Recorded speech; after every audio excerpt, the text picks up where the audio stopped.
Here is another quick TLDR for one of the best farming strats in the Necropolis League.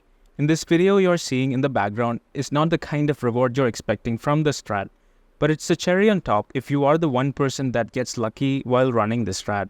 So basically you are targeting for item level 84 plus fractured bases without having to identify each of them.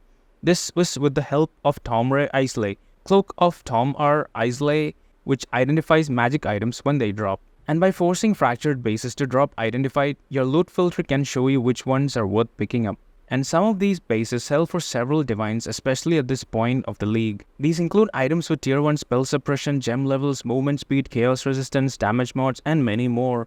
You can get tons and tons of valuable scarabs while running these maps. This was first made public by Red Vials, which was then further optimized by Grimro. So shoutouts to both of them, but this requires a strong build and a moderate investment to get started. But once you get it running, you should be able to self-sustain without any issues. On a side note, this is purely for gigachads like you. So you basically want to scale as much pack size, monster density, and convert all of them into rogue exiles. Then you want each of them to drop a massive quantity of loot. Remember, it's quantity, not rarity. And what could possibly be more better than strong boxes and veil vessels, hey? This is, however, not the main reason why we are putting rogue exiles into strong boxes. The main reason why everyone loved these type of strong boxes is their ability to be openable again and the fact that you can open them one at a time without lagging your instances. Plus, it also prevents a horde of them from chasing you like Jack Sparrow in Pirates of the Caribbean. So both quantity and pack size means you roll as much as you can on your T16 maps. The higher tier of maps, the better fractured bases you get. And yes, it also scales with quantity on your gear, but not rarity again. And since we are dropping a screen wide of loot, we need this unique, which does what games like Grim Dawn and Last Epoch does. Except it's for magic items. You can only get this from the Syndicate if you're playing SSF, specifically from Alrion's reward rooms. When you run these maps, you'll drop as many items, which is quite nostalgic to the Affliction League. This is why you should choose the best loot filter to run these maps, and under no circumstances should you press the Z key to pick up items. Unless you want to crash the game without a logout macro. Personally, I prefer to use NeverSync's very strict filter. I have a full guide on how to edit these files on Notepad without the need to learn how to use the website. You can get rid of whatever trash that you keep dropping, so it doesn't feel like getting personal with the game. I'll link it down in the description below. For this and any strat that involves scaling quantity, you have to use a proper loot filter to save your time and to make more currency. For setting up your embers, the only one you need is the All-Flame Ember of Anarchy, but under no circumstances should you put these embers on monsters with chance to drop currency conversion rarity mods like the other strats that I mentioned in my previous videos, as this will cause issues that prevents you from getting more identified fractured items. Well, unless you get the item conversion into divines like the other guy from the beginning of this video.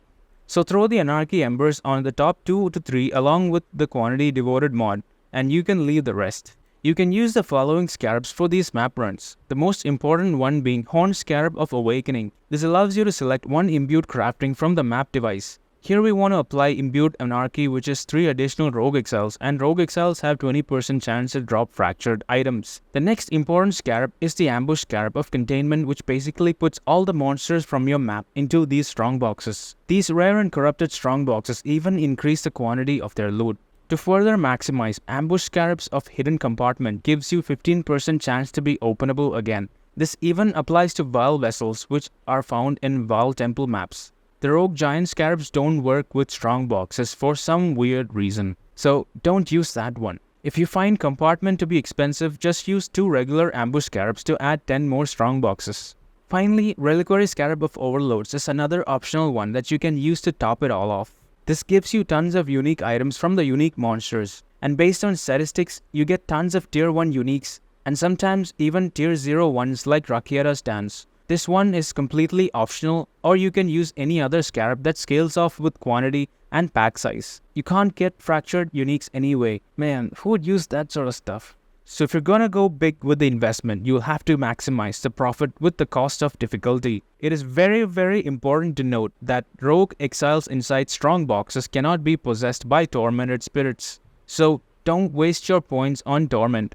It's better spent elsewhere. So the only point we put for rogue exiles is here. But since these are not natural inhabitants of the area, The ones spawned from this node does not scale with the bonuses in the Lantern mods, but at least they drop tons and tons of scarabs. And the reason why we drop tons and tons of scarabs from this strat is because of this node here, which is Significant Troves.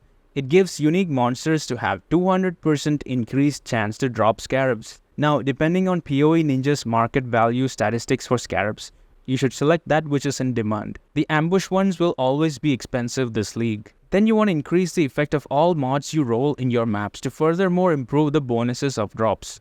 This also comes with the downside of difficulty, so check your maps before entering them. These two strongbox nodes are extremely important. You want them to be corrupted and rare with a chance to be openable again. This is a strat focusing on fractured bases and scarabs, and hence you don't want more diviners, arcanists, cartographers, though they are the rarest ones to get. T16 maps are quite expensive right now, but we can sustain and profit sell from this Atlas strat.